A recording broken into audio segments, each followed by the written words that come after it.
Hi guys, my name is Tyler Leung. I'm a professional pickleball player. I've had a lot of people request recently on some of the tips that they can use to warm up for tournament matches or any match for that matter. This is my friend and local 4.5 player. His name is Gardner Reed. How long have you been playing for? I've been playing for about a year and been beat by Tyler a lot of times. And he's also been hit by me a lot of times. He said to watch out in your local tournaments because he's sandbagging and going to win them all. All right, so now moving forward, I'm going to go through some different drills and then different things that you can do to help yourself warm up for tournament matches and your normal matches when you're playing in leagues or rec play or whatever it is. So some of the best things that you can do to warm yourself up for a match or to get yourself in top condition, top mindset, everything like that, is to number one, make sure your body is warmed up, you're loose, you take a few laps around the court, you stretch. I often like to jump rope, so at tournaments I always have a jump rope with me and I will jump rope for 5 to 10 minutes. You don't want to do anything too crazy, but you want to get your body, your blood flowing so that you're ready for the tournament match. And number two is you essentially want to practice and warm up everything, but I want to focus more so on dinks and your drops. The reason you're wanting to focus on your dinks and your drops is because when you're playing a pickleball match, most of the shots that you're going to be hitting are the dinks and then drops. I would say 80% of a pickleball match is going to be dinks, and then the other 20% is very important. You got to get your drops over the net so you can get up to the kitchen line so that you can dink. And now we're going to show you some of the drills that I like to use to warm up for a match. The first thing that we're going to do is one-on-one. This is my partner, Gardner, and we're going to practice just dinking. And so we're going to illustrate how we warm up for a match. And then after that, we're going to do one up versus one at the back. So one up at the kitchen line, and then one at the back of the court. And then after that, we're going to put it into points. We're going to do skinny singles. And all of these things are going to help warm up for a match.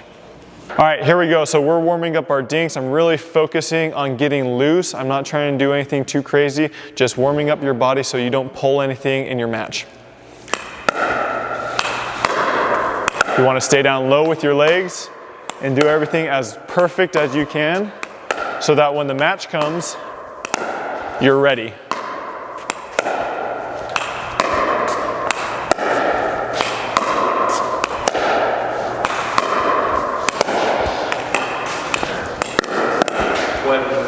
I know, I'm taking that out.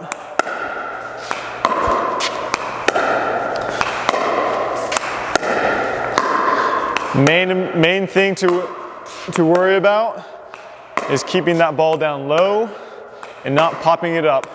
You don't want to do that because you're popping it up too high, and in a match they're going to attack that. All right, so moving on, so we're going to do one up versus one back. So I'm going to stay up here at the kitchen line, and my partner Gardner is going to work on his drives and his drops because that's very important in a pickleball match.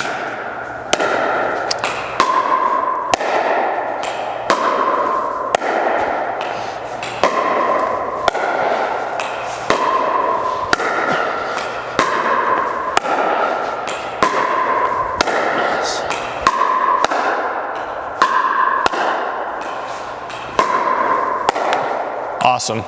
So normally I'll do this for about 5 to 10 minutes. I don't want to overdo it, but I want to get enough balls in where I feel comfortable. So when a match comes, I can hit that shot normal. And now I'm going to go back and I'm going to focus on my drops and then also my thirds.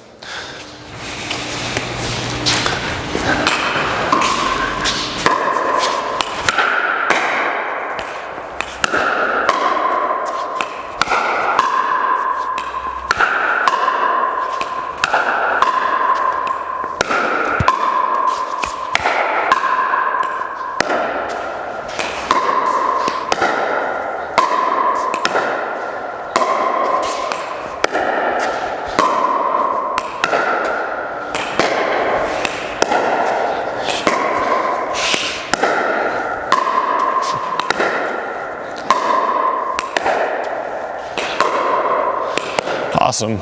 So these shots are extremely important to practice because when you get to a match, a lot of people think that it's going to come naturally and you're going to be able to make every single shot, and that's not the case. If you're not warmed up and you go to a match, it's going to be very difficult for you to all of a sudden start making balls. And so these one up, one back is very important for people to practice. So the last drill that we talked about is skinny singles. A lot of people know what this is. You can play against somebody straight ahead or cross court. And instead of using the entire court, we're only going to use half the court. This is extremely beneficial and important for you to get warmed up for a match. It essentially simulates a normal match or point play. However, you're only playing on half of the court. And so this is really good to get your body moving, get your dinks going, get your third drives, third shot drops going, your serves going. Everything going into one game, but it's a little bit more low-key than a normal full court game would be.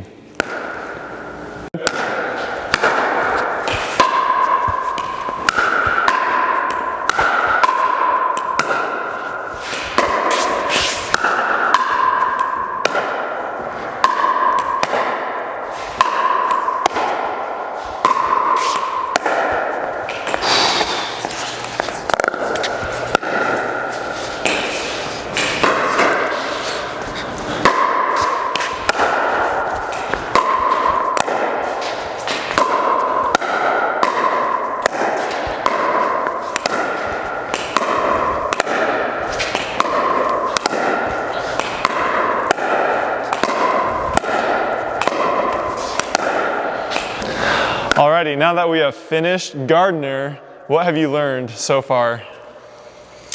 It's important before your match to warm up your drops, your third shot drives, because that's a shot you'll be hitting throughout all the game and something that won't come naturally when you start playing. You need to warm it up beforehand. Exactly. Echoing what he just said, the warm-up is extremely important. A lot of people overlook this, and I would encourage everybody to get out there and warm up. Some people, they only need a couple minutes or a very short amount of time, and other players, they need a lot of time. So you got to figure out which player you are. Do you need a short amount of time, or do you need a lot of time to warm up? But by being warmed up, you're going to feel a lot more confident in your game, and you're going to be ready rather than lose a couple points, because games go really quickly.